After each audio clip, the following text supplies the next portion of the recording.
ಎಷ್ಟೊಂದು ಪ್ರಶಾಂತವಾದ ಸುಂದರವಾದ ವಾತಾವರಣ.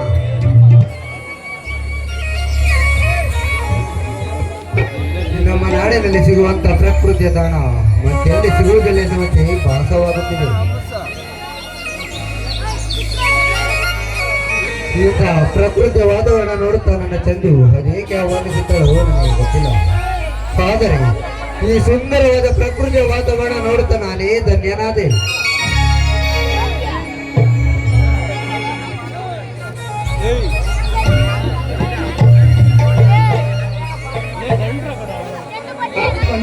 ಆ ಕೆಲಸದ ಬಗ್ಗೆ ಟೆನ್ಷನ್ ತೆಗೆದುಕೊಂಡು ಅಡ್ಡಾಡ್ತಾನೆ ಇರ್ತಿರಲ್ಲ, ಅದಕ್ಕೆ ಈ ನಿಮ್ಮ ಮನಸ್ಸಿಗೆ ಸ್ವಲ್ಪನಾದ್ರೂ ಮುದ ಸಿಗ್ಲಿ ಅಂತ ಇಲ್ಲಿವರೆಗೂ ನಾನು ಕರ್ಕೊಂಡ್ಬಂದಿದ್ದೀನಿ.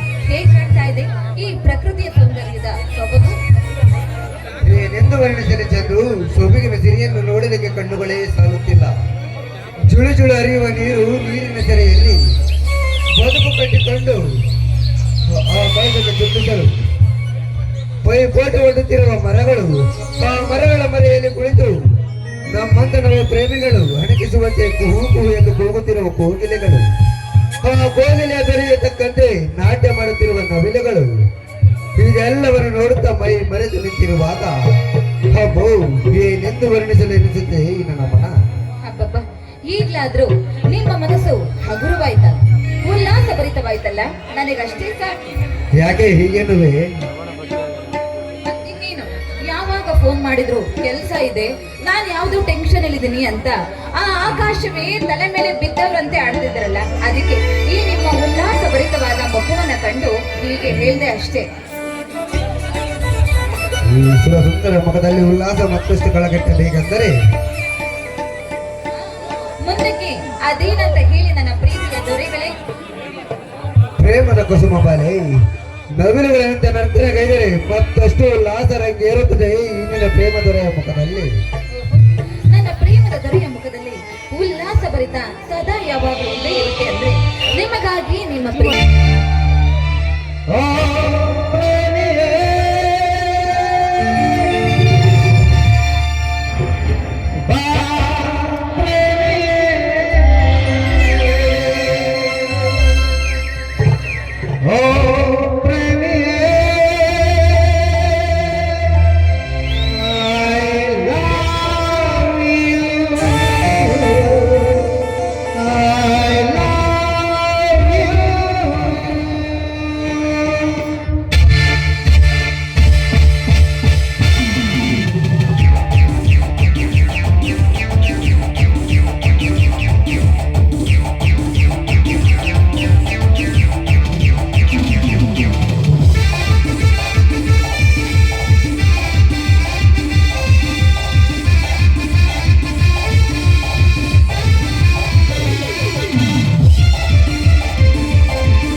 ನಕ್ಷತ್ರ ಮಿನುಗಿದರು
ಅದ್ಯಾವ ವಿಷಯ ಅಂತ ಹೇಳಿ ಸೂರ್ಯ.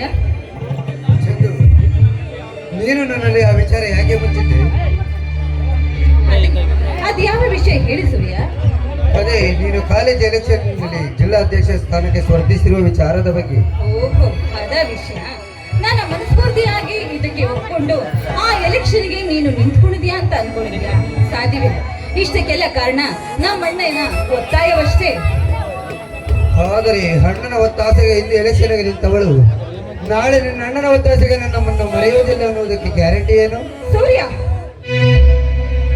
ಸುಡುಕ ಬೇಡ ನನ್ನ ಸಿಂಗಾರಿ, ಮಾತಿಗೆ ಹೇಳಿದ ಅಷ್ಟೇ. ಚಂದು, ನನಗೇಕೋ ಎಲೆಕ್ಷನ್ ವಿಚಾರ ಬೇಡವೆನಿಸುತ್ತದೆ ಕಣೆ. ಇರ್ಬೋದು. ಇದರಲ್ಲಿ ನನಗೆ ಯಾವ ಇಷ್ಟವೂ ಇಲ್ಲ ಅಣ್ಣ. ಹೇಗಾದ್ರೂ ಮಾಡು, ನಿನ್ನ ಇಷ್ಟ. ಅವನ ಮಾತಿಗೆ ನಾನು ಎದುರಾಡುವ ಶಕ್ತಿ ನನ್ನಲ್ಲಿ ಖಂಡಿತವಾಗ್ಲೂ ಇಲ್ಲ ಸೂರ್ಯ. ಹಾಗಾದರೆ ಮದುವೆ ವಿಷಯದಲ್ಲಿ ನಿಮ್ಮ ಅಣ್ಣನೇ ಮಾತು ಫೈನಲ್ ಅನ್ನು ಬಿಡು. ಏನು ಮಾತನಾಡಿ ಅನುಮಾನವನ್ನ ಎಬ್ಬಿಸುವ ಪ್ರಯತ್ನ ಪಡಬೇಡ. ನಮ್ಮಣ್ಣ ಒಳ್ಳೆ ಎಜುಕೇಶನ್ ಟ್ರಾನ್ಸ್ಫರ್ ಇರಬಹುದು, ಅವನ ತಂಗಿ ನಾನು ಆಗರ್ಭ ಶ್ರೀಮಂತಳಿರಬಹುದು. ಆದ್ರೆ ನನ್ನ ನಿರ್ಧಾರವೇ ಬೇರೆ. ಅವನ ಶ್ರೀಮಂತಿಕೆ, ಸಿರಿ ಸಂಪತ್ತು ಏನೇ ಇದ್ದರೂ ಕೇವಲ ನನಗೆ ತೃಣ ಸಮಾನ ಅಷ್ಟೇ.